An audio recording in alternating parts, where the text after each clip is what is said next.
आणि राहुल गांधींनी जी पत्रकार परिषद घेतली आणि त्याच्यातनं जे पुराव्यानिशी त्यांनी सिद्ध करून दिलं की ह्या देशामध्ये वोट चोरी करून राष्ट्रीय सरकार स्थापन झालं, ह्याच्याबद्दल लोकांच्या मनात प्रचंड अस्वस्थता आणि राग आहे. येणाऱ्या काळामध्ये राष्ट्रवादी काँग्रेस पुढाकार घेणार आहेत, साहेब स्वतः पुढाकार घेणार आहेत आणि सर्व महाराष्ट्रातल्या पराभूत उमेदवारांच्या मतदारसंघातल्या झालेली चोरी ही उघडकीस आणणार आहेत. आता आमच्याकडे 2 मतदारसंघाचा काही प्रमाणात माहिती उपलब्ध आहे, वास्तव माहिती उपलब्ध आहे, कारण का त्याने अभ्यास केले गेले 6 महिने. त्याच्यातले एक आमचे शिरूरचे उमेदवार अशोक बापू पवार आणि दुसरे आमचे हडपसरचे उमेदवार श्री प्रशांत जगताप, ह्या दोघांनी जी काय माहिती जमा केली आहे त्या साहेबांच्या उपस्थितीत ते तुमच्या समोर मांडणार आहेत. पण त्याचबरोबर इथे न थांबता येणाऱ्या काळामध्ये अनेक उमेदवारांनी जे शोधकार्य केलं आहे आणि निवडणूक आयोगाच्या माध्यमातून महाराष्ट्राची निवडणूक आम्हाला हरवण्यासाठी जे प्रयत्न झाले आणि ते यशस्वी झाले, ते संपूर्ण प्रकरण उघडकीस आणण्याचं काम आम्ही करणार आहोत. मी पहिल्यांदा अशोक बापू पवार यांना विनंती करतो की त्यांनी पूर्ण माहिती पत्रकारांसमोर उघड करावी. आदरणीय साहेब, आदरणीय पत्रकार मित्र सर्व, शिरूर 198 विधानसभा मतदारसंघात आपल्या पुढं स्क्रीनला दाखवले जे रेड लाईन आहे ते वेगळे वरचे, म्हणजे त्यांचा संबंध नाही. त्याच्या खाली आपण जर पाहिलं तर केसनन हे मतदारसंघातील माझं एक गाव आहे आणि घर क्रमांक 1 याच्या अंतर्गत 188 मतदार नोंद झालेली आहे. मी ग्रामविकास अधिकाऱ्यांचं आजच एक पत्र घेतलं की बाबा घर क्रमांक 1 हे कोण आहे मालक, तर त्यांनी ते पत्र पण दिलं. 188 यादी पण मी आपल्याला संपूर्ण देतो. ती मतदार यादी ही जी निर्वाचन अधिकाऱ्यांनी जी जाहीर केलेली यादी असती निवडणुकीच्या काळात फायनल, त्यातली ही नावं मी काढलेली आहेत. तर त्या आजच्या पत्रामध्येच त्यांनी मला कळवलं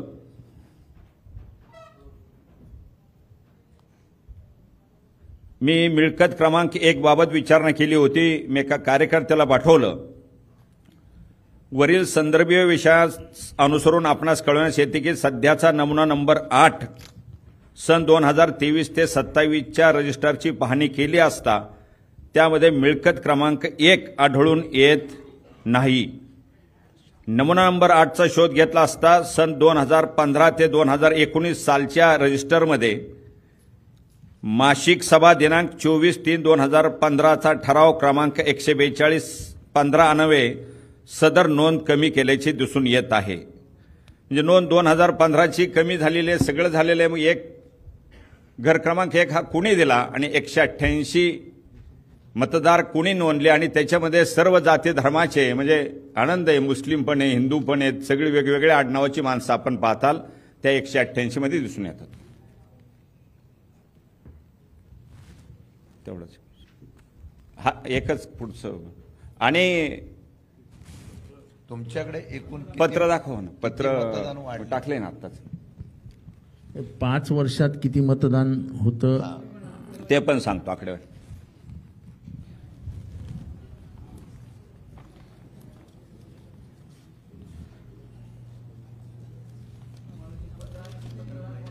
पत्र स्क्रीनवर दाखवा ना.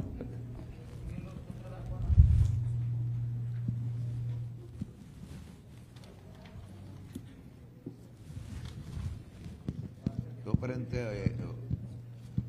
वाढलेलं मतदान आणि बोगस मतदान ते सांगा. आणि जो माझा विधानसभा मतदारसंघ 198, लोकसभा 2024 ती कालची म्हणजे 2019 ते 2024च्या लोकसभेच्या 5 वर्षामध्ये मतदार संख्या 49,837 वाढली 5 वर्षात. आणि नंतरच्या लोकसभा 2024 ते विधानसभा 2024 6 महिन्याच्या मधल्या काळामध्ये 32,319 मतदार संख्या वाढली गेली. म्हणजे 5 वर्षात फक्त 49,837 आणि 6 महिन्याच्यात 32,319 ही मतदार संख्या वाढली गेली. ह्या मतदार अभ्यास करत असताना थोडा वेळ लागतोय, कारण आमच्याकडे इलेक्ट्रॉल रोलची माहिती नाही, परंतु आम्ही डायरेक्ट मतदार यादी पान न पान तपासून आमचं काम चाललंय. आतापर्यंत मोठ्या प्रमाणात दुबार नावं ती धाडाळल्यात. एका व्यक्तीची 3-3, 4-4 वेळेला नाव आहेत.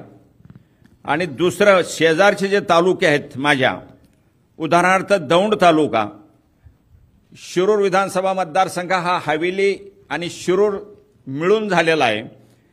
दौंडमधली मी माहिती घेतली मतदार यादीतली, तर त्यापैकी हवेलीमध्ये 2,711 आले, शिरूरमध्ये 2,640 आले.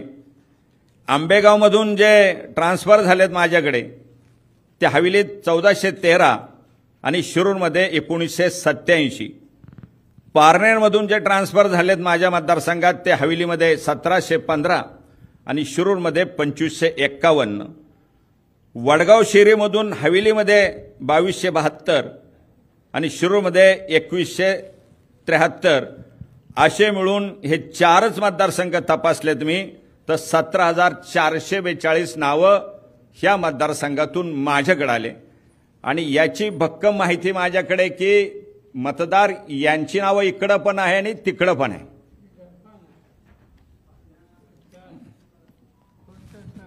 चार्ट दाखवा ना, ते दुबार नावाचं चार्ट. मतदारांचा चार्ट दाखवा, दोन्हीकडे नाव असलेलं प्लीज.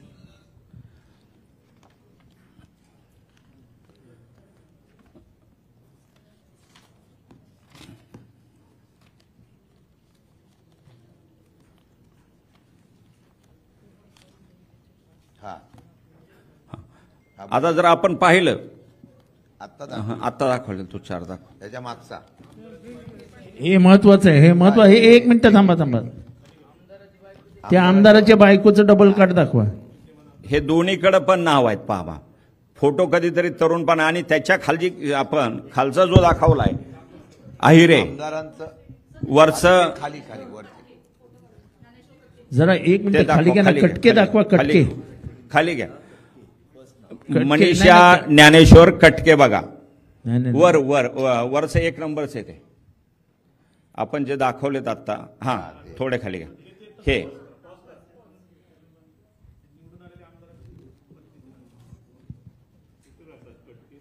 वाघोलीमध्ये बघा, त्यांचा घर क्रमांक 1 मध्ये घर क्रमांक दिला नाही आणि दुसऱ्याकडे घर क्रमांकाच्या पुढे गाडे वस्ती लिहिलंय आणि 41 एकात वय दाखवले आणि एकात 40 वय दाखवले. त्याच्या खालचा फोटो पाहिला तर फक्त कोट घालून एकाने फोटो काढलाय आणि विदाऊट कोट घालून, कोट नसलेला तो फोटा, ते संजय रमेश आहिरे, त्यांचा बी घर क्रमांक 1 मध्ये नाहीये आणि दुसऱ्या क्रमांकामध्ये 206 आहे. त्याच्यानंतर खाली थोडंसं गेलो, थोडंसं पुढं, तर एकाच महिलेचे शैला दीपक, बरोबर, शैला दीपक जाधव या महिला भगिनीचे 3 नाव आहेत. एकात घर क्रमांक आहे, 2 मध्ये घर क्रमांकच नाही.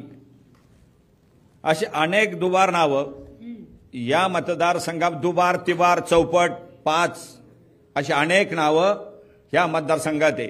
आता आम्हाला सगळी माहिती इलेक्ट्रॉल रोल नसल्यामुळे मिळत नाही की काही माणसं माझ्या मतदारसंघात साताऱ्यावरनं आलेले, काही नगर जिल्ह्याच्या पलीकडं काही तालुक्यातनं आलेले. ती माहिती आम्ही आता काढतोय. आणि काही फोटो जर आपण पाहिले ते दाखवतो. त्याच्या पुढचंच पान घेतलं तर लगेच दिसेल थोडंसं पुढे. ते बा, आपण जे दाखवलं जातंय तिथं आधार कार्ड जे फोटो लावला जातो त्याच्यात फक्त नुसता असं काही दिसतच नाही, बारका टिपका असल्यागत दिसतोय बघा. हा म्हणजे टिपका म्हणजे ती कोण आहे ओळखू शकत नाही. आणि एका याच्यामध्ये काही आधार कार्डच लावलंय एखादी तर. नाही नाही अशोक बापू एक मिनिट, एक मिनिट ते खाली घ्या जरा, एक मिनिट खाली घ्या, हे एक मिनिट खाली घ्या. एक तुमच्या पत्रकारांच्या लक्षात येईल 108 क्रमांकाचं बघा, नाव संध्या वामन. 166 बघा, संध्या महेंद्र वामन, पतीचे नाव महेंद्र वामन, पतीचे नाव महेंद्र वामन. दोन्हीकडे वय वेगळं, एकीकडे फोटो आहे तर दुसरीकडे फोटो आहे काय माहित नाही, पण ते काय दिसतच नाही.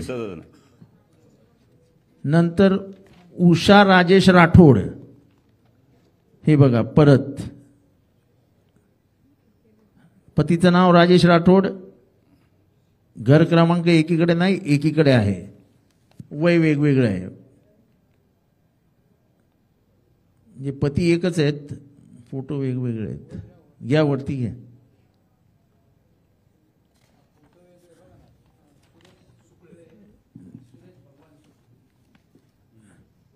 म्हणजे हे आणि घर क्रमांक 0 केलाय बघा साहेब. नाही नाही भगवान दिलं ना, भगवान सुकळे वडिलांचं नाव दिलंय. एकाच घर क्रमांक नाही आणि एकाच 0 नंबर दिलाय घर क्रमांक, 00. घे वरती घ्या. एकीकडे बघा, एक हळूहळू जरा खाली घ्या, जरा अल्पना चव्हाण खाली घ्या. हा अल्पना चव्हाण, अरे जरा खाली घ्या ना प्लीज. अल्पना चव्हाण, पतीचे नाव प्रमोद चव्हाण. अल्पना प्रमोद चव्हाण, पतीचे नाव प्रमोद चव्हाण. घर क्रमांक एकीकडे आदर्श कॉलनी, एकीकडे नो. फोटो वेगवेगळे,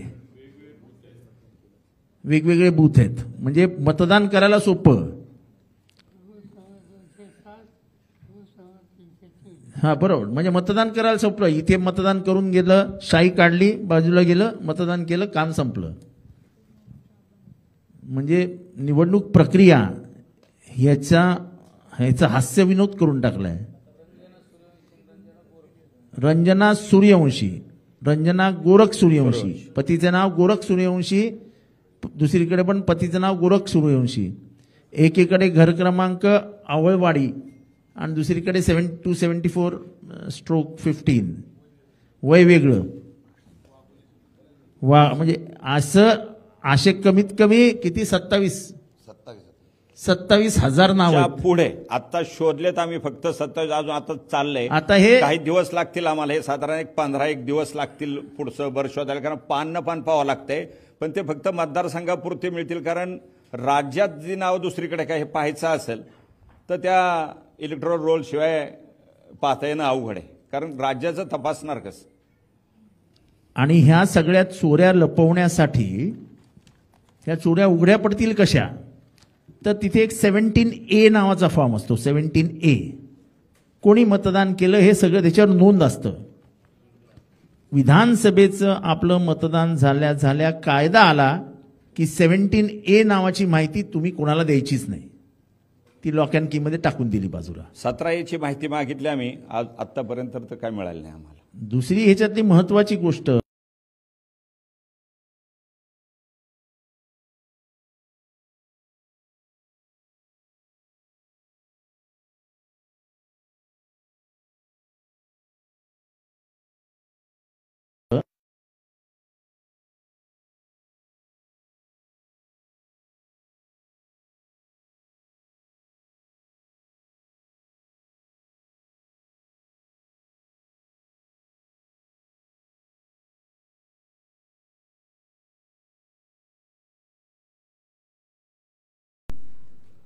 मग तुम्ही त्या महिलांची परवानगी घेऊन फुटेज काढलं होतं का, की तुम्ही महिला लाईनीत उभ्या राहणार आहात तर तुमचं आम्ही टीव्हीचं कव्हरेज करणार आहोत तर तुमची मान्यता द्या.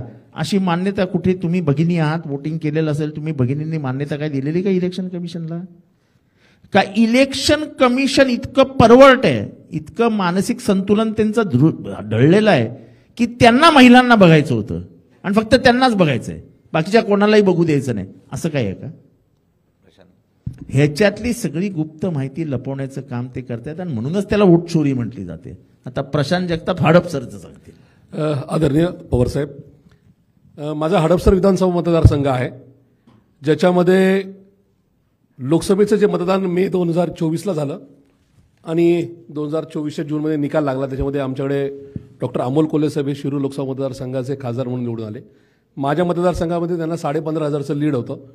त्याच्यामुळं तिथं असणारे आमचे जे प्रतिस्पर्धी उमेदवार आहे किंवा महायुतीचे जे उमेदवार आहेत, त्यांनी निवडणूक आयोगाला हाताशी धरून जून 2024 ते सप्टेंबर 2024 साधारणतः 40,300 नावं ही नव्याने नोंदली गेली. या सगळ्या याच्यामध्ये माझ्याकडे टोटल 49,000चा घोटाळा झालेला आहे, ज्याच्यामध्ये एकाच व्यक्तीचं नाव 2दा 3दा 4दा अशा प्रकारे केलेलं आहे. माझा पराभव हा 7,100 मतांनी झालेला आहे, ज्याच्यामध्ये साधारणतः 43,000 नावांनी चुकीच्या पद्धतीने मतदान केलंय. या संदर्भामध्ये आम्ही राज्य निवडणूक आयोगाकडे आणि केंद्रीय निवडणूक आयोगाकडे या संदर्भातलं ऑब्जेक्शन दाखल केलेलं आहे. याच्यामध्ये गडबड अशी आहे की माननीय अशोक बापू पवारांनी जे माझ्या अगोदर सांगितलं तसाच विषय आहे की माझ्या मतदारसंघासहित राज्यातल्या 288 विधानसभा मतदारसंघामध्ये 17A जो फॉर्म आहे, 17C हा आमच्या पोलिंग एजंटकडे असतो आणि 17A जो आहे तो निवडणूक आयोगाकडे असतो, ज्याच्यामध्ये कुणी मतदान केलं. म्हणजे काही ठिकाणी मयत येऊन मतदान करून गेलेत, काही ठिकाणी एकाच माणसानी 4-4, 5-5, 7-7 वेळा मतदान केलेलं आहे. त्या मतदानाची लिस्ट ही राज्य निवडणूक आयोग या ठिकाणी आम्हाला द्यायला तयार नाही. आम्ही सातत्याने 1दा 2दा 3दा 4दा पत्रव्यवहार केला आहे, पण त्या संदर्भात त्यांचं म्हणणं क्लिअर आहे की आम्ही ते देऊ शकत नाही.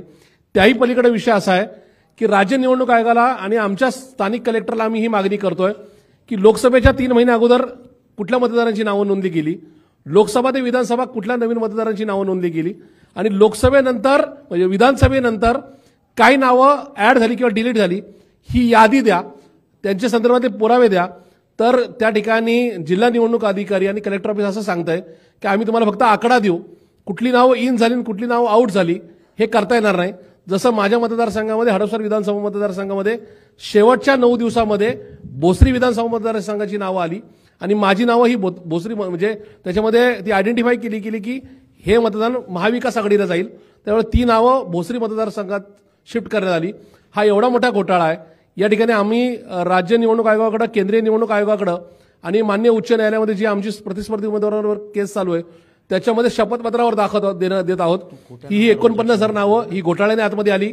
40,300 नावं ही 4 महिन्यात दाखल करण्यात आली. ही नावं मतदारसंघाच्या बाहेर टाकण्यात आली. ही नावं मतदारसंघाच्या आत आणण्यात आली.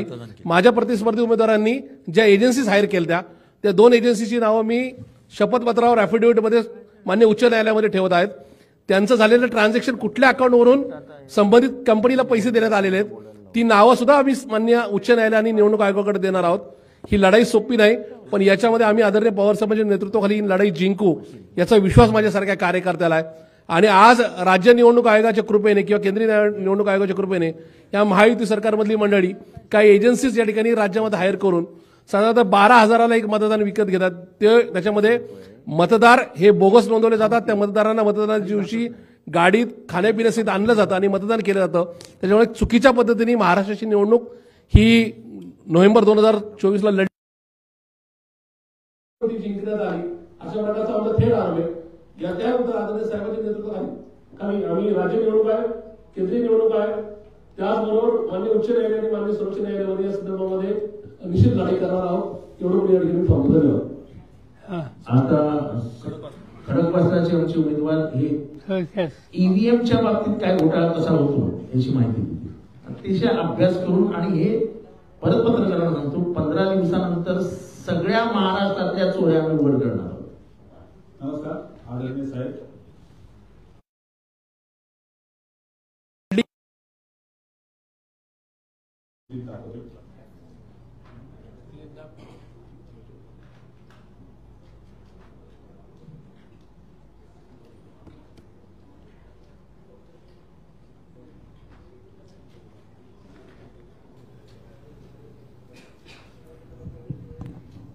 ही चिठ्ठी थांबलेली दिसते आपल्याला.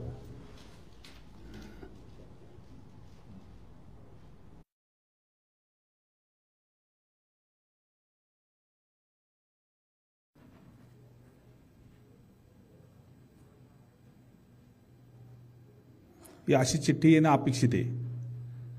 दुसरी दाखवा.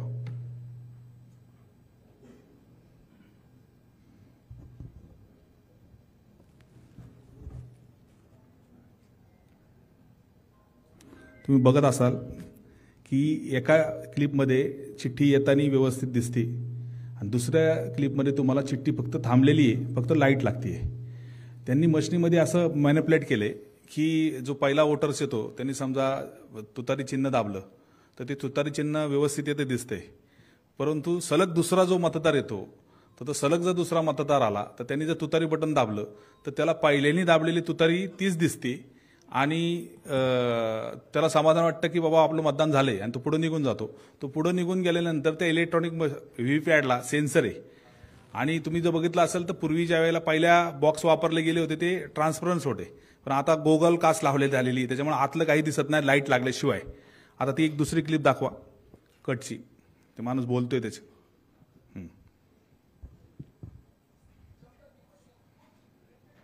आवाज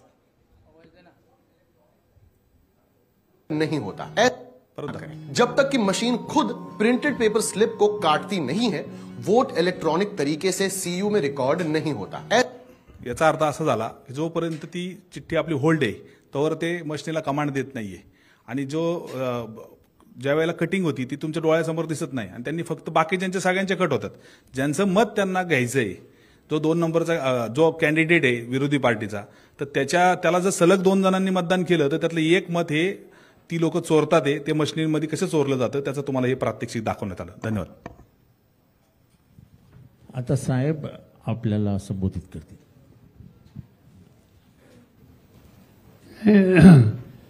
एक प्रश्न काल मी इथं मीडियामध्ये बघत होतो की देशामध्ये उपराष्ट्रपतीची निवडणूक आहे आणि या निवडणुकीच्यासाठी आमच्या बैठकाही झाल्या, आमचा निर्णयही झाला. आम्हा सगळ्यांच्या वतीनं सुदर्शन रेड्डी यांचा फॉर्म सुद्धा काल आम्ही भरला.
उपराष्ट्रपतीच्या पदाची निवडणूक आहे. सत्ताधारी पक्षानं त्यांच्या विरोधात जाहीर केलं की जी ग्रस्त महाराष्ट्रात सध्या राज्यपाल आहे. आम्ही विरोधी पक्षाचे अनेक सरकारी एकत्र बसलो, त्याच्यामध्ये शिवत खडगे होते, त्याच्यामध्ये राहुल गांधी होते, त्याच्यामध्ये मी होतो आणि अन्य पक्ष जे आहेत ऑपोजिशनचे ते सगळे त्या ठिकाणी होते. आणि आम्ही सगळ्यांनी मिळून 2-3 नावाची चर्चा केली आणि एका नावावर आम्ही एक वाक्यता केली. ते शिवत रेड्डी एकेकाळी सुप्रीम कोर्ट किंवा हायकोर्ट याच्यामध्ये जज होते. त्याचा फॉर्म आम्ही भरलेला आहे. महाराष्ट्राच्या मुख्यमंत्र्यांनी मला कॉन्टॅक्ट केलं त्यांनी मला सुचवलं की हे जे उमेदवार आहेत अशा सत्ताधारी पक्षानं आपल्या पुढे दिलेत, त्या उमेदवारांना तुम्ही लोकांनी मदत करावी. का तर ते महाराष्ट्राचे राज्यपाल आहेत आणि महाराष्ट्राचे राज्यपाल असल्यामुळे महाराष्ट्राच्या मतदारांनी आपल्या राज्यपालाला मतदान करावं ही विनंती त्यांनी मला केली आणि नंतर कळलं मला उद्धव ठाकरेंनी नाही केली. मी त्यांनी सांगितलं शक्य नाही. नंतर मला कोणतं विचारलं का शक्य नाही, तर शक्य नाही सरळ सरळ आहे की आमच्या विचाराचे नाहीच. पण त्याहीपेक्षा ते झारखंडला राज्यपाल होते. झारखंडला राज्यपाल असताना झारखंड हे राज्य आदिवासींचं राज्य आहे. आदिवासींची संख्या सर्वत्र तिथं जास्त आहे. तिथं मुख्यमंत्री हेमंत सोरेन हे काही वर्ष आहेत. त्यांच्या एक केस झाली. त्या केसच्या संबंधी किंवा अन्य कामासाठी सोरेन मुख्यमंत्री हे राजभवनमध्ये राज्यपालाला भेटायला गेले आणि तिथे ते भेटायला गेल्याच्यानंतर ह्या ज्या एजन्सी असतात CBI, ED त्यांना त्या ठिकाणी पाचारण केलं. कुणी केलं माहिती नाही, पण ते सगळे आले आणि राजभवनला राज्यपालांच्या समोर मुख्यमंत्र्यांना अटक केली. असं ऐतिहासिक उदाहरण कधी यापूर्वी घडलं. मुख्यमंत्री सांगत होते की राजभवनात मला अटक करू नका, मी बाहेर येतो, रस्त्यावर अटक करा, माझ्या ऑफिसमध्ये येतो तिथं अटक करा, माझ्या घरी येतो तिथं अटक करा, पण राजभवनावर करू नका. पण असे जे महाराष्ट्राचे राज्यपाल आहेत आणि उमेदवार आहेत त्यांच्या उपस्थितीमध्ये राज्यपालांच्या राजभवनामध्ये मुख्यमंत्र्यांना अटक केली गेली. याचा अर्थ सत्तेचा वापर कसा केला जातो याचं हे धडधडीत उदाहरण आहे. आणि म्हणजे अशांच्याकडं अशांच्यासाठी मताची अपेक्षा करणं आम्हाला योग्य वाटत नाही. आम्हाला माहिती आहे मतांची संख्या माहिती आहे. मतं एकंदर जी आहेत राज्यसभा आणि लोकसभेची ती आमची कमी आहेत. त्यामुळे त्याच्या निर्णयाची चिंता आम्हाला नाही. पण तत्व म्हणून सुद्धा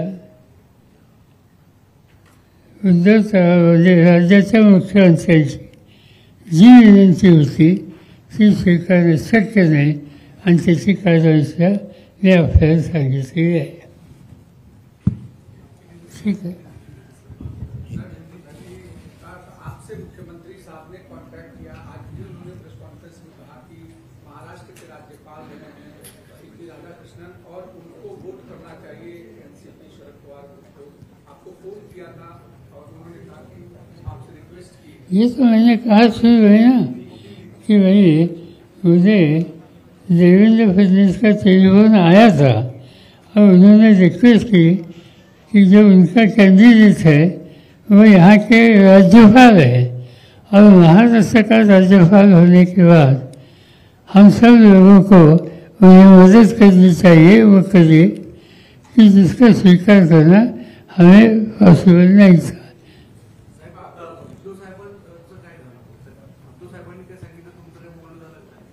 मला संजय राऊतांनी सांगितलं आमच्या चर्चा झाली नाही म्हणून निर्णय घेतला. हे आमच्याच आमचा आणि त्यांचा निर्णय एकच आहे. उपराष्ट्रपती पदाच्या निवडणुकीमध्ये मतदान जे आहे ते गोपनीय गुप्तता आहे.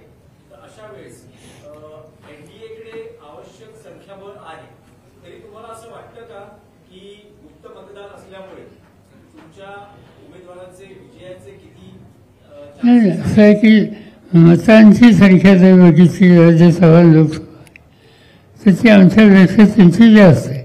त्यामुळे बाकीचे उद्योग आम्ही काही करत बसणार नाही आणि त्या चौकशीच्या बाहेर जाणार नाही. आमची जी मतं आहेत ही आमची ठरलेली मतं आहे, जी आम्ही दिल्लीला द्यायचा निर्णय घेतला त्यांना पडतील. दुसरीकडचं काय होईल हे त्यांचं त्यांनी बघावं. याला जोडून एक असा प्रश्न आहे की दोन्ही उमेदवार हे दक्षिणेतले आहेत. अशा वेळेस जे रेड्डी जे इंडिया अलायन्सचे उमेदवार आहेत त्यांचा तेलंगणा आणि आंध्र प्रदेश या दोन्ही राज्यांशी जवळचा संबंध आहे. असं पाहता इंडिया अलायन्समध्ये जे खासदार आहेत किंवा जे बाहेरचे खासदार आहेत अशा सगळ्यांना एकत्रित काही आवाहन केलं जाणार आहे का इंडिया अलायन्सकडून? अजून काही त्यावेळी याच्यावर चर्चा केली नाही. निवडणुकीला थोडा वेळ आहे, पुढे गेल्यानंतर पुन्हा त्याचा विचार करू. पण आम्हाला एक गोष्ट स्पष्ट करायची आहे की आमची स्ट्रेंथ किती आहे हे आम्हाला माहिती आहे. त्यामुळं त्याच्यापेक्षा काही वेगळा निकाल या ठिकाणी लागेल अशा सवलतीचा निर्णय आहे. सगळ्याच जे पराभूत उमेदवार होते त्यांना आज बोलवण्यात आलेलं होतं. त्यांनी त्यांच्या मतदारसंघातल्या या सगळ्या समस्या सांगितल्या. राहुल गांधी यांनी प्रेस कॉन्फरन्स घेऊन सांगितलं. आता या मोर्चामध्ये तुम्ही सुद्धा उतरत आहात. कशा पद्धतीनं येत्या काळामध्ये तुम्ही या सगळ्या मुद्द्यांवर सरकारला धारेवर धरणार आहात किंवा निवडणूक आयोगाला धारेवर? आम्ही सरकारचा विचार करत नाही, आम्ही निवडणूक आयोगाचा विचार करतो. आणि म्हणून आपण बघितलं असेल गेल्या आठवड्यामध्ये 300 खासदार रस्त्यावर उतरले आणि आम्ही सगळ्यांनी मोर्चा काढला इलेक्शन कमिशनवर. तिथं आम्हाला अटक केली गेली. त्यांना जे काही आमचं म्हणणं होतं ते आम्ही त्या ठिकाणी आधी कळवलेलं होतं. आज बिहारमध्ये राहुल गांधींचा दौरा चालू आहे. जे फीडबॅक आम्हाला मिळते की प्रचंड प्रतिसाद आहे. आणि बिहार राज्य आर्थिकदृष्ट्या अडचणीचं राज्य आहे हे आपण नेहमी ऐकतो. पण माझं ऑब्झर्वेशन अनेक वर्षाचं आहे की आर्थिकदृष्ट्या अडचणीचं असेल तिथे काही प्रश्न असतील, पण राजकीयदृष्ट्या बिहार हे राज्य अत्यंत जागृत आहे. तुम्ही बघितलं असेल चंपारणाचा सत्याग्रह गांधींनी तिथून केला. जयप्रकाश नारायणांनी इमर्जन्सीच्या काळामध्ये पहिलं सत्याग्रहण संघर्ष बिहारमध्ये केलं. त्या राज्यामध्ये कर्पूरी ठाकूर किंवा असे अनेक नेते होते की जन्मत त्यांच्या पाठीशी होतं. आणि आज मतांच्या प्रश्नाबद्दल जो इश्यू निर्माण झालेला आहे आणि इलेक्शन कमिशन त्याच्यामध्ये स्वच्छ भूमिका घेत नाही, त्याच्याबद्दलचा विचार ठिकठिकाणी मांडायचा ठरवला आहे. आणि त्याची सुरुवात बिहारपासून झालेली आहे. त्याचा प्रतिसाद बघता हा कार्यक्रम सर्व देशामध्ये हा घेतला जाईल. प्रश्न एकच आहे की निवडणूक आयोग ही स्वतंत्र इन्स्टिट्यूशन आहे. तिची एक त्याचं जे कॅरेक्टर आहे ते कॉन्शियसली जतन करण्याची जबाबदारी त्यांच्या असताना ती झाली नाही असे तक्रार लोकांची आहे. बिहार के मसले की एसआईआर के मुद्दे पर विपक्ष लामबंद है, लेकिन दूसरी तरफ सरकार कह रही है कि हमारी ही सरकार बनेगी और हम वहां पर काम कर रहे हैं. आज भी प्रधानमंत्री बिहार जाकर आए. ठीक है, वो तो कह सकते हैं हमारी सरकार बनेगी ये उन्हें कहने नहीं क्या भाषा हो तो कहेंगे।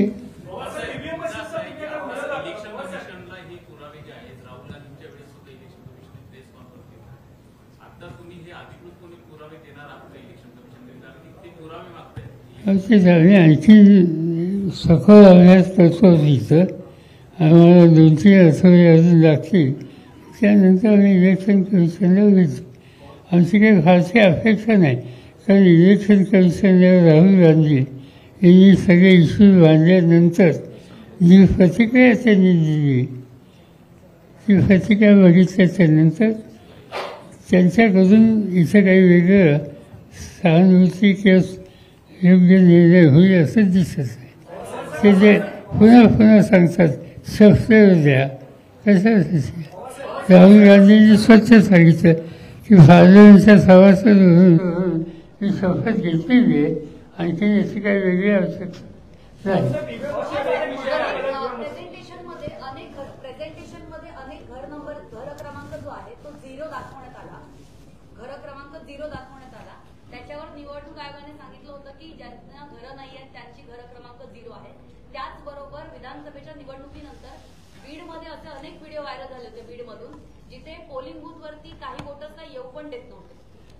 ही तक्रार होती, आम्ही ती आता इथं घेतली नाही. आणि घर क्रमांकाचं असं आहे की आमच्याकडं आणि विशेषतः राहुल गांधींनी जी माहिती दिली त्याच्यामध्ये अनेक घरं होती की तिथं क्रमांक नव्हतं. पण त्याच्यापेक्षा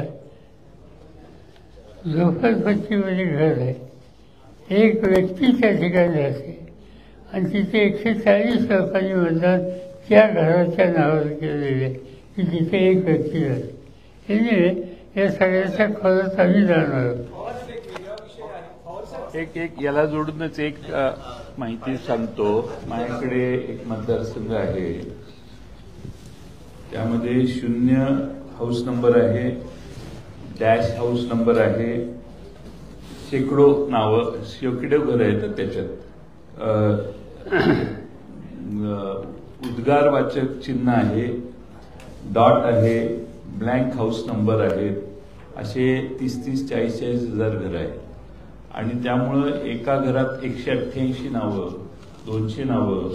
आता 0 आहे ना, 0 हे एक झालं, 00 ही वेगळी कॅटेगरी झाली, 000 ही तिसरीच कॅटेगरी आहे. म्हणजे कारण ते कॉम्प्युटरमध्ये काहीतरी you need to feed something म्हणून डॉट, कॉमा पण आहे. असे उद्योग भरपूर आहेत. आणि आमचे अशोक पवार जे आहेत त्यांनी कलेक्टरना सांगितलेलं निवडणुकीच्या आधी 10 दिवस की माझ्या मतदारसंघात बरीच नावं नोंदवायला चालू आहे आणि ती बोगस आहेत. तर तत्कालीन कलेक्टरने त्यांना सांगितलं की आता आम्ही काही करू शकत नाही, याला ऑब्जेक्शन घ्यायला तर टाइम पण नाही. म्हणजे कंटिन्युअस मतदार यादीमध्ये माणसांची नावं घुसडण्याची यंत्रणा निवडणूक आयोगानेच केलेली आहे. आता प्रश्न एवढाच आहे, आता 188 मतदान आहे किंवा 164 मतं एका घरात आहेत. आता प्रश्न पुढे असा होईल की 164 माझं आव्हान आहे की आपल्या घरात किती नावं लागलेत हे बघा, नाही तर ती माणसं उद्या तुमच्या घराचा क्लेम करायला लागतील की हे आमचं घर आहे म्हणून. जरा ह्याच्यात अधिकची माहिती देतो. हे सगळं सांगितलं जातंय ना, हे आत्ता नाही सांगत आहे आम्ही. हे 18 ऑक्टोबर 2024ला आम्ही निवडणूक आयोगाला एक पत्र लिहिलं होतं आणि पत्रकार परिषद घेतली होती की तुमचे सर्व्हर मॅनेज केले जात आहेत. जे काँग्रेस किंवा MBA शिवसेनेचे जे मतदार आहेत ते 10-10 हजार मतदार बाहेर फेकले जात आहेत, त्यांच्या जागी नवीन मतदार आणले जात आहेत. हे पत्र आम्ही इलेक्शन कमिशनला 18 ऑक्टोबर 2024लाच दिलंय की मतदार याद्यांमध्ये घोळ करण्याचा कार्यक्रम सुरू आहे आणि प्रत्येक मतदारसंघामध्ये 10 ते 15 हजार मतदारांमध्ये हे केलं जातंय, जेणेकरून आपल्या उमेदवारांना निवडून आणण्याचं काम सत्ताधारी पक्ष करतोय. ही तक्रार निवडणुकीच्या नंतरची नाही आहे, ही तक्रार निवडणुकीच्या आधीच आम्ही केलेली आहे.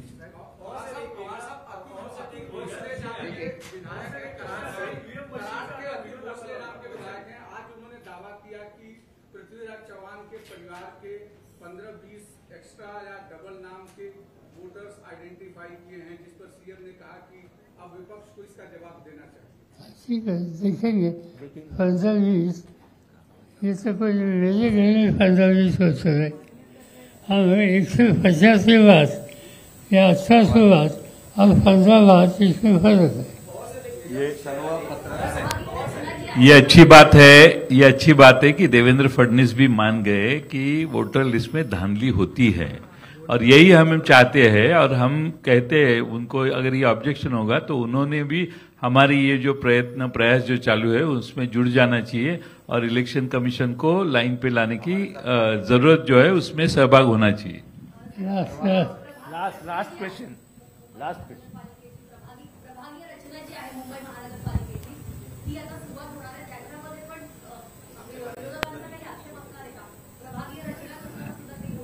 प्रभाग रचना ही सरकार पुरस्कृत असते। आयुक्त हा सरकारी नोकर असतो। मी स्वतः ठाण्यामधली प्रभाग रचना बघितलेली आहे।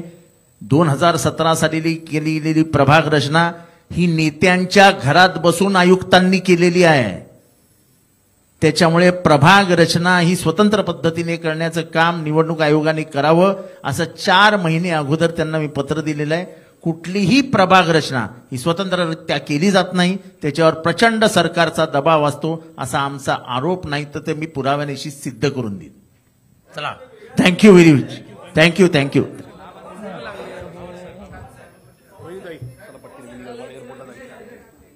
शेवटचा प्रश्न।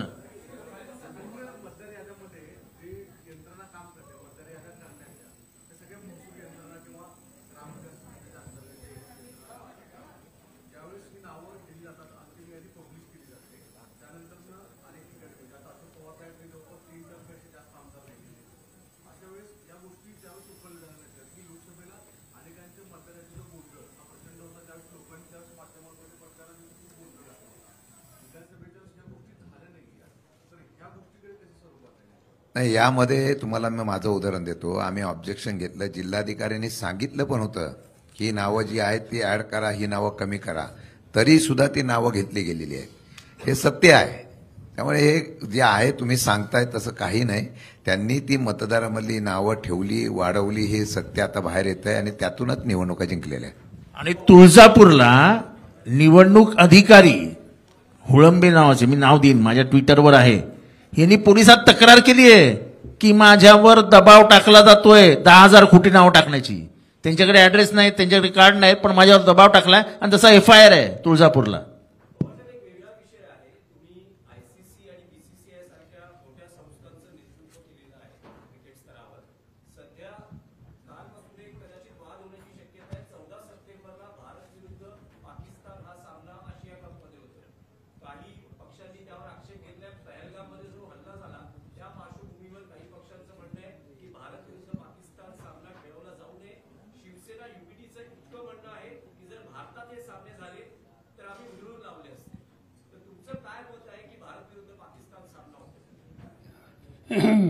माझं काही मत असत नाही की ज्या दिवशी इंटरनॅशनल क्रिकेट काउन्सिलचं अध्यक्षपद सोडलं त्या दिवशीपासून क्रिकेट मॅनेजमेंट या संबंधीचा विषय मी सोडलेला आहे। आता बस संपलं।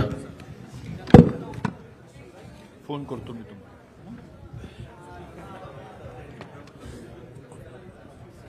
नवनवीन आणि ताज्या घडामोडींसाठी महाराष्ट्र जनभूमी न्यूजला सबस्क्राईब करा, त्याचबरोबर बेल आयकॉनवर क्लिक करा आणि मिळवा आमच्या बातम्यांचे नोटिफिकेशन्स।